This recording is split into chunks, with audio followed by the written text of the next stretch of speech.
To save a good amount of money going with this keyboard than the Ducky Zero Zone. Is this a wise choice?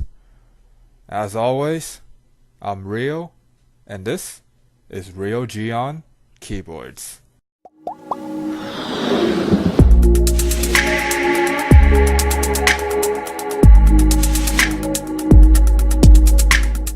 For the front of the board, we have a very minimalistic look, very sleeper looking. I really do appreciate that, with Windows Disable key on the top right hand corner. And the only gamer aspect to the board is the logo itself on the right and the backspace.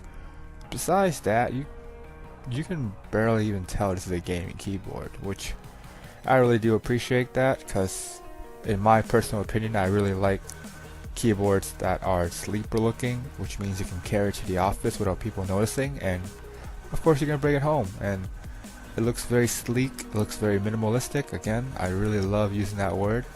And for the front of the board, for this particular board, it does a really good job at looking fine. On the back of the board, we have cable management slots, bonus points there. We have rubber feet that keep the board planted, and get this, the stands have rubber on them. Yay! That means that the board will be planted even though you curve it up to get that better height. But what I do not appreciate is the cable. It's not braided, and the USB tip is silver. Well, nothing's perfect, right? On the gameplay side, the Kailh blue switches are stiff. Not as stiff as blacks, but stiffer blues. Which means it's okay for RTS. For FPS, I say it's sort of comfortable. You could hold the keys for long durations, but once again, it's not really ideally used for FPS nor RTS, especially not MMO, since you cannot macro keys. And that's why, once again, I severely question the gaming credentials of this particular board.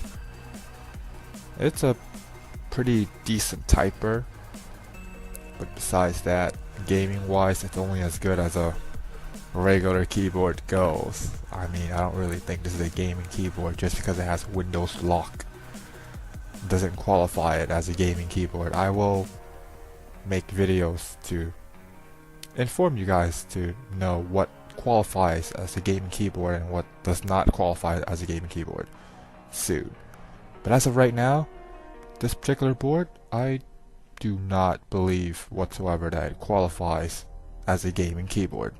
In terms of the typing experience, I do not particularly enjoy typing on this keyboard because I find this particular flavor of Kailh very stiff. The keystrokes are not smooth whatsoever. They're actually quite rough, and I tend to mistype a lot more with this particular board. So of course it could be this particular unit that I have, or it's all of the Poseidon Z's in general. It does not feel as cheap as I would have expected it.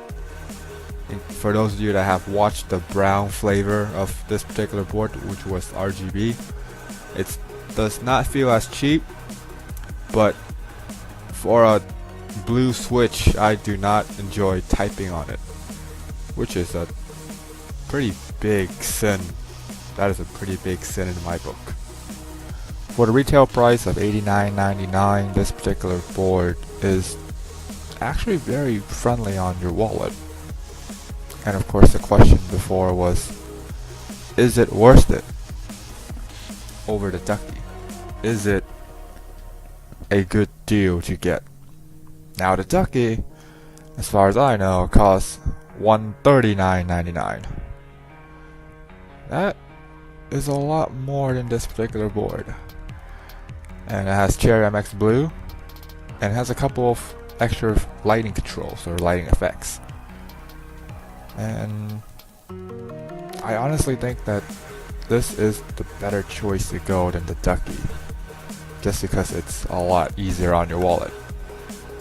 However, if you feel like you can justify the fact that spending almost twice as much worth it, then I definitely want to know. I really want to know your reasoning behind that. But regardless, $89.99 is a very good value proposition, and that's what this board can offer you. Well, thank you and take care.